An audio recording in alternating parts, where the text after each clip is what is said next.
A light magnitude 2.8 earthquake occurred in the Sulu Sea near Boracay Island, Philippines, in the late afternoon of Friday, May 16, 2025 at 7:25 p.m. local time, GMT+8. The quake had a very shallow depth of 6 kilometers, 3.7 miles, and was not felt, or at least not reported so. First to report, PHIVOLCS after 15 minutes.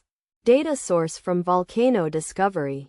Did you feel it? Let us pray. May the earthquake that occurred not affect our brothers and sisters there. May the earthquake not happen again. And may God protect everyone. Amen.